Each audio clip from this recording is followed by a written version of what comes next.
Bismillahirrahmanirrahim. Assalamualaikum warahmatullahi wabarakatuh. Selamat pagi. Alhamdulillah hari ini kita masih dipertemukan dalam pembelajaran bahasa Indonesia. Semoga semua dalam keadaan sehat. Amin. Pembahasan pada hari ini kita akan membahas mengenai teks anekdot atau lanjutan dari pertemuan yang kemarin. Nah, tujuan pembelajaran hari ini ada 3. Yang pertama, membandingkan anekdot dengan humor. Yang kedua, menganalisis kritik yang disampaikan secara tersirat dalam anekdot. Yang ketiga atau yang terakhir, menyimpulkan makna tersirat dari anekdot. Langsung saja ke pembahasan yang pertama, yaitu membandingkan anekdot dengan humor. Nah, di sini ada 2 aspek. Yang pertama, perbedaan dari anekdot dan humor, dan juga persamaan antara anekdot dan humor. Nah, di perbedaan ini ada 3 poin perbedaan antara anekdot dan humor. Yang pertama, perbedaannya makna yang disampaikan adalah makna yang tersirat, bukan makna sesungguhnya. Sedangkan di humor itu tidak mengandung makna tersirat. Nah, mengapa di anekdot kok mengandung makna tersirat? Karena dalam anekdot kan ada sindiran atau kritikan yang ingin disampaikan kepada seseorang atau kepada tokoh pemerintah, tokoh politik, tokoh agama, dan sebagainya. Ada makna atau kritikan atau sindiran yang ingin disampaikan. Maka dari itu, dari kritikan sindiran itu selalu ada makna atau makna tersirat maupun makna yang ingin disampaikan. Sedangkan kalau humor itu tidak mengandung makna tersirat, karena humor itu hanya untuk hiburan. Nah, kalau poin yang kedua itu mengandung sindiran terhadap seseorang atau kelompok masyarakat tertentu. Sudah saya katakan tadi bahwasanya sindiran atau kritikan yang ingin disampaikan seseorang itu selalu untuk kelompok atau masyarakat tertentu, bisa tokoh pemerintah, tokoh agama, seperti itu. Kalau humor itu hanya untuk hiburan, anekdot juga untuk hiburan, tetapi tidak hanya hiburan, selalu ada sindiran maupun kritikan. Kalau humor hanya untuk hiburan. Nah, yang ketiga, topik yang dibahas mengenai hal yang berhubungan dengan kepentingan khalayak ramai. Kalau humor, topik yang dibicarakan merupakan topik umum pada kehidupan sehari-hari dan tidak berhubungan dengan kepentingan orang banyak. Jadi kalau dalam anekdot itu kan kebanyakan sindiran atau kritikan kepada pemerintah, bisa kepada DPR, MPR, seperti itu. Nah, itu kan berhubungan dengan orang banyak, tidak untuk diri sendiri. Misalnya kita membuat anekdot ditujukan kepada kritikannya atau sindirannya itu ditujukan kepada MPR atau DPR. Itu kan tidak hanya untuk diri kita, tetapi untuk semua orang atau khalayak ramai. Kalau humor itu tidak berhubungan dengan kepentingan orang banyak. Karena kenapa? Karena hanya untuk hiburan. Seperti itu. Nah, kalau persamaan antara anekdot dan humor itu apa? Persamaannya itu mengandung humor atau unsur kelucuan. Di dalam anekdot ada unsur kelucuannya, walaupun ada sindiran. Kalau di humor ada unsur kelucuan atau hanya untuk hiburan, seperti itu. Walaupun ide cerita dalam anekdot itu diangkat dari kejadian nyata, tetapi cerita yang disajikan itu biasanya juga ada rekaan. Jadi walaupun anekdot ini merupakan kejadian nyata, tetapi selalu ada rekaan. Kalau humor kan selalu rekaan. Kalau anekdot ini walaupun kejadian nyata, tapi selalu ada rekaan. Misalnya rekaannya itu dalam nama tokoh, waktunya, maupun tempat peristiwa terjadinya. Nah, selanjutnya, ini ada contoh anekdot dan humor. Ini anekdot tetap sama dengan judul yang dosen yang menjadi pejabat, seperti contoh anekdot minggu lalu. Nah, kalau dosen yang menjadi pejabat ini kan ada makna ataupun kritikan ditujukan kepada para pejabat yang takut dan tidak mau turun dari jabatannya atau takut kehilangan jabatannya. Nah, kalau humor surat tukang buah kepada tukang sayur ini tidak ada sindiran atau maknanya, hanya untuk hiburan. Saya bacakan ya. Surat tukang buah kepada tukang sayur. Wajahmu memang manggis, sifatmu juga melankolis, tapi hatiku nanas karena cemburu. Terasa sirsak napasku, hatiku anggur lebur. Ini delima dalam hidupku. Memang ini salahku. Jarang apel di malam minggu. Ya Tuhan, aku mohon belimbingmu. Kalau memang perpisahan ini yang terbaik untukmu, semangka kau bahagia dengan pria lain. Sayonara. Nah, ini kan hanya untuk hiburan ya, tidak untuk sindiran. Kan tidak ada kata yang menyindir, itu kan tidak ada. Nah, kalau dalam anekdot dosen yang menjadi pejabat kan ada sindirannya di bagian terakhir, percakapan terakhir. Si Tono bilang, ya kalau dia berdiri takut kursinya diduduki orang lain. Nah itu ada sindirannya. Kalau di humor ini tidak ada sindiran, karena memang kenyataannya humor hanya untuk hiburan, seperti itu. Nah selanjutnya ini perbandingan antara anekdot dosen yang menjadi pejabat dengan surat tukang buah kepada tukang sayur. Nah nanti jika ada tugas suruh membandingkan antara teks anekdot dan humor, itu bisa dikerjakan dengan cara seperti ini agar lebih gampang. Nah aspeknya ini ada 4, ada ide cerita, isi, fungsi komunikasi, dan makna tersirat. Nah dari anekdot dan humor tadi, ide ceritanya kan kalau anekdot dosen yang menjadi pejabat itu merupakan peristiwa nyata atau sindiran yang ingin disampaikan kepada pemerintah, seperti itu. Kalau humornya itu merupakan rekaan karena kan tidak terjadi dalam kehidupan sehari-hari. Nah, kalau isinya, kalau dalam anekdot tadi masalah terkait tokoh publik atau masalah yang menyangkut orang banyak. Kalau humor masalah kehidupan sehari-hari atau masalah percintaan, seperti itu ya.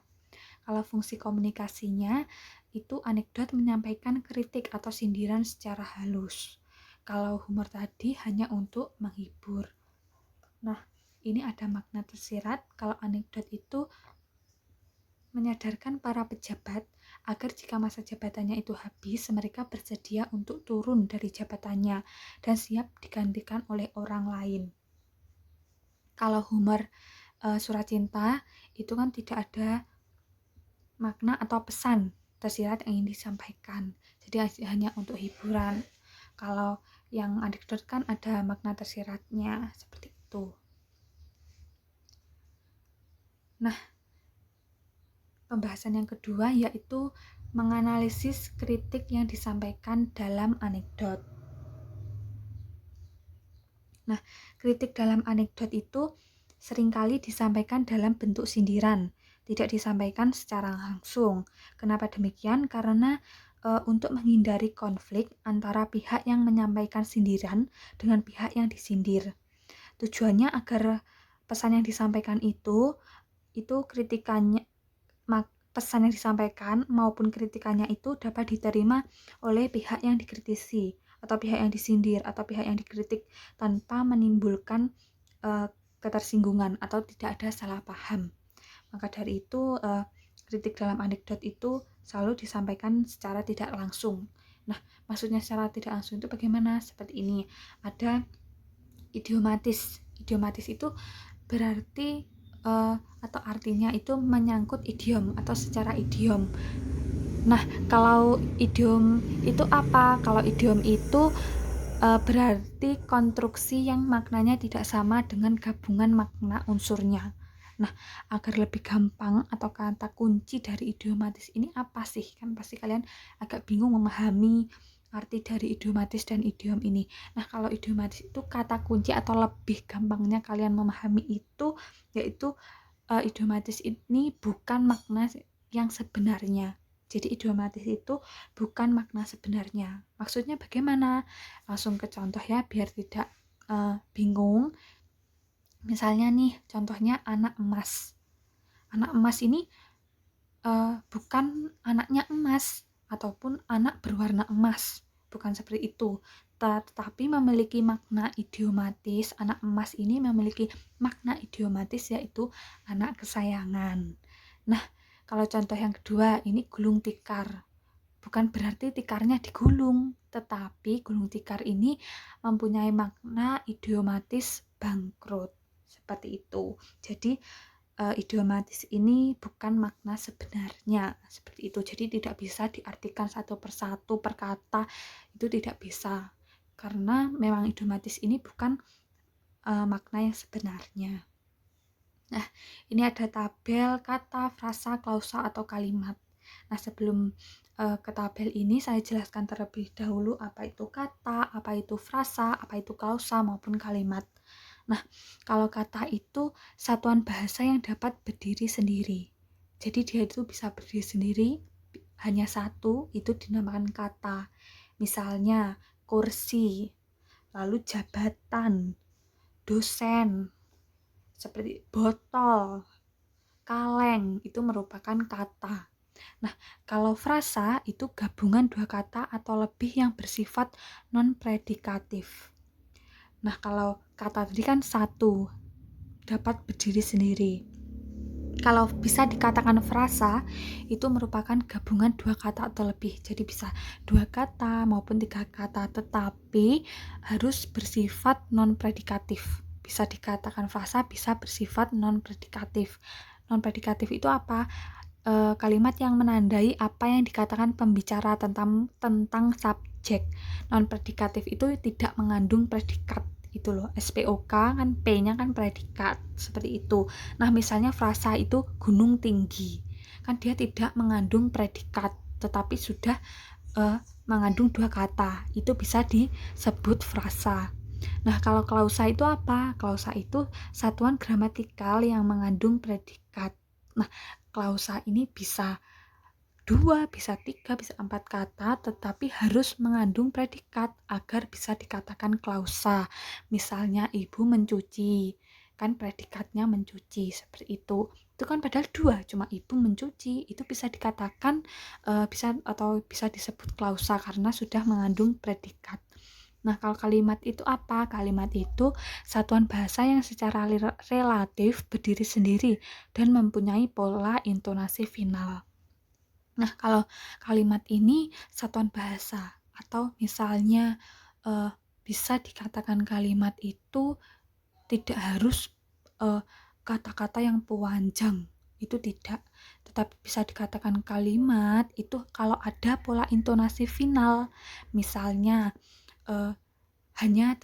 kalimatnya hanya terdiri 4 kata atau 3 kata, itu bisa dikatakan kalimat jika ada pola intonasi final. Pola intonasi final itu apa? Pola intonasi final itu bisa berupa tanda titik, tanda seru, tanda tanya, seperti itu. Misalnya, menganalisis kritik yang disampaikan dalam anekdot, titik, ada tanda titiknya, itu bisa dikatakan kalimat. Tetapi kalau hanya menganalisis kritik yang disampaikan dalam anekdot tanpa ada tanda titiknya atau tanda baca titik, itu tidak bisa dikatakan kalimat. Nah, ini di tabel ada kata kursi. Nah, kursi ini mempunyai makna idiomatis yaitu jabatan. Jadi bukan kursi, berarti kursi yang diduduki, itu tidak. Tetapi kalau di teks anekdot ini, kursi tersebut bermakna jabatan. Kalau takut kursinya diambil orang, berarti makna idiomatisnya takut bahwasanya jabatannya itu direbut oleh orang lain. Seperti itu.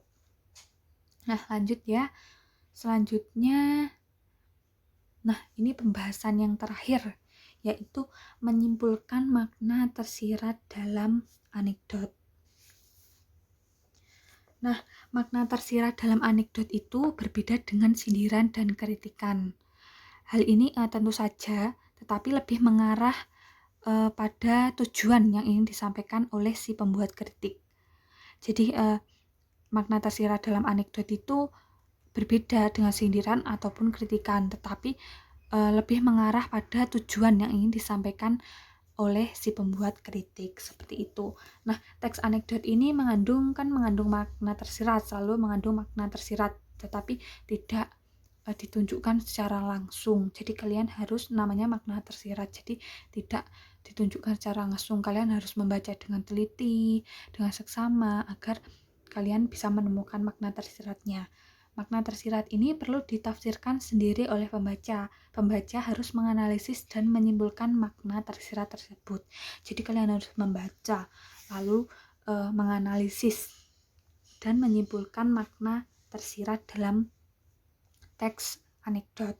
Nah, ini tetap sama contohnya, yaitu dosen yang menjadi pejabat. Nah, di dalam cerita teks anekdot dosen yang menjadi pejabat ini terdapat makna tersirat, yaitu kan yang kritik yang disampaikan ditujukan kan kepada para pejabat yang takut dan tidak mau turun dari jabatannya atau takut kehilangan jabatannya. Kan itu kritikannya kan. Nah, tujuan yang ingin disampaikan tentu bukan hanya menyindir para pejabat yang tidak mau atau takut kehilangan jabatannya. Akan tetapi jauh lebih dari itu, yaitu agar para pejabat sadar bahwa jabatannya itu ada masanya. Ketika masa jabatannya sudah habis, hendaknya para pejabat itu legowo atau ikhlas, bersedia digantikan oleh orang lain. Jadi kan kritikannya para pejabat itu yang takut dan tidak mau turun dari jabatan atau takut kehilangan jabatannya. Itu kan kritikannya. Lalu makna tersiratnya itu agar para pejabat itu sadar bahwa jabatan itu ada masanya. Ketika masa jabatan sudah habis, hendaknya para pejabat itu bisa dengan legowo atau ikhlas bersedia digantikan oleh orang lain. Jadi kalau makna tersirat ini setiap orang itu bisa memaknai secara berbeda-beda. Tetapi ya pasti kalau tidak ngawur atau tidak kalau kalian membacanya dengan teliti, dengan serius, pasti ya mirip-mirip lah antara satu orang dengan orang yang lain. Karena dalam memaknai kata atau kalimat itu setiap orang pasti berbeda-beda. Seperti itu. Nah, selanjutnya sudah selesai. Nah, tugas hari ini yaitu silahkan kalian buka Google Classroom ya. Lalu ada topik tugas baru teks anekdot 4.5 20 September 2021.